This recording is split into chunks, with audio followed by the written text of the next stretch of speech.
नमस्कार दर्शक बंधु मु प्रदीप आपण मानक स्वागत करुच्ची आजिर आउ एक नुआ भिडियो तो जहाँकि आम राज्य सरकार तरफ प्रत्येक दिन समस्त विभागर सरकारी बेसरकारी एवं नेता ठारू आरंभ करी चाकरिया मानक पई प्रत्येक दिन जहाँकि राज्य सरकार तरफ किछि ना किछि नुआ करी योजना आरंभ करा जाउछि जोंथिरे तांकर चाकरीर दरमा वृद्धि सहित क्या भत्तार वृद्धि एवं बहुत सारा योजना जहाँकि राज्य सरकार तरफ किछि दिन है चली रही। तो वर्तमान जहाँकि राज्य सरकार तरफ श्रमिक भाई भौणी मानक पई बहुत बड़ खुशीर खबर आसी जाइछि जहाँकि राज्य सरकार तरफ वर्तमान उड़ीसार समस्त श्रमिक मानंकु दैनिक मजूरी रे वृद्धि करा जाइछि। तो आसंतु एई भिडियो रे এই ମଜୁରୀ ବାବଦରେ ରାଜ୍ୟ ସରକାର କେତେ ଟଙ୍କା ବୃଦ୍ଧି କଲେ ଏବଂ କେଉଁମାନେ ଏହି ଟଙ୍କା ପାଇପାରିବେ ତାର ଡିଟେଲ୍ସ ଜାଣିବା।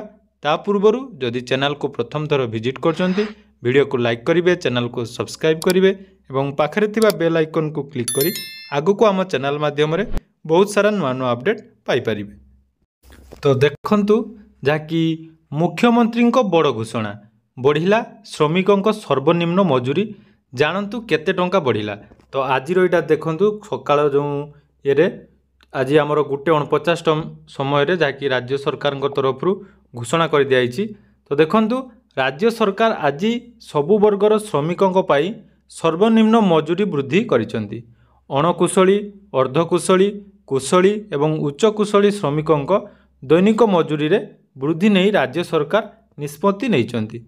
ए संपर्क में आज मुख्यमंत्री नवीन पट्टनायक घोषणा करिसेंती। तो देखंतु से घोषणा रे जहाँकि अणकुशली श्रमिक मानक मजूरी 352 टंकारु 450 टंका को वृद्धि करा जायथिबा बेले अर्धकुशली श्रमिक मानकर मजूरी 392 टंकारु 500 टंका को वृद्धि करा जायछि।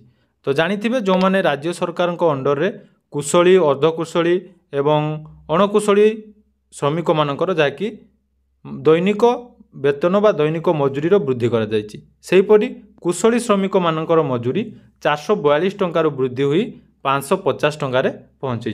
सेहीपरि सरकार अधीन रे थिबा अत्यंत कुशली श्रमिक जहाँकि 502 टंका बदल में दैनिक 600 टंका पाइबे। तो एने राज्य सरकार तरफ जहाँकि नुआ गाइडलाइन जारी करा जायछि। तो यह फल आमर ओडिशा रे थिबा समस्त सरकारी बा बेसरकारी श्रमिक मानंकु एही सुविधा रे टंका प्रदान करा जिवो जाकि सर्वनिम्न 450 टंका आरंभ करी सर्वाधिक 600 टंका पर्यंत दैनिक मजूरी जाकि श्रमिक माने पाई परिबे। तो यह थिला आजिर बड़ अपडेट। आशा करूची भिडियोटी भल लागिची। तो भिडियोटी भल लागिथिले एवं एही परि नुआ नुआ अपडेट पाइबा पई हम चैनल को सब्सक्राइब करबा को जमारो भूलिबेनी। धन्यवाद।